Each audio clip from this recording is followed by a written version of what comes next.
రమణాశ్రమ లేఖలు 60వ లేఖ కార్యక్రమ పట్టిక ఆగస్టు 15, 1946.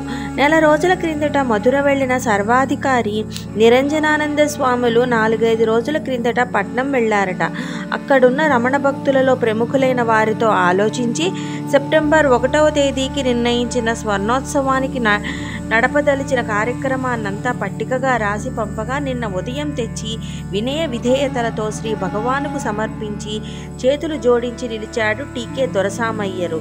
ఆ లేఖలో ఉత్సవ దినం ఉదయం 7 గంటలు మొదలు రాత్రి 7 వరకు జరపవలసిన కార్యక్రమాలు రాసి ఉన్నాయి. హైకోర్టు జడ్జీలు ఇంకా పేరుగల పెద్ద మనుషులు ఎందరో ఉపన్యాసకులుగా నియమింపబడ్డారు.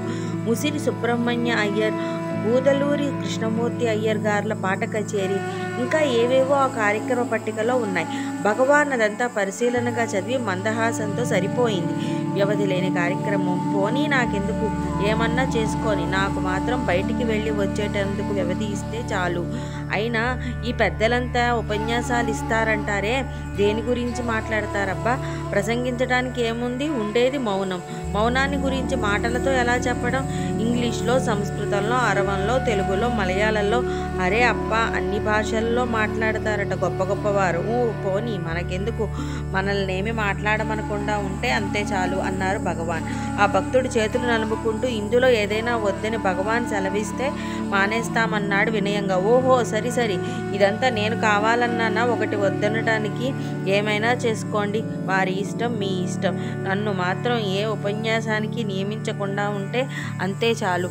ఇలా సోఫా మీద కూర్చుంటాను, ఏమైనా చేసుకోండి అన్నారు భగవాన్ చిరునవ్వుతో. అవును స్వామి, వాస్తవమే. భగవాన్ ఎదుట నోరెత్తి ప్రసంగించటం ఎవరికి సాధ్యపడదు. అయినప్పటికీ ఇంత భాగ్యం లభించిందే అని మా సంతోషం వెలిబుచ్చటానికే ఇదంతాను అంటూ నమస్కరించి వెళ్ళాడా భక్తుడు.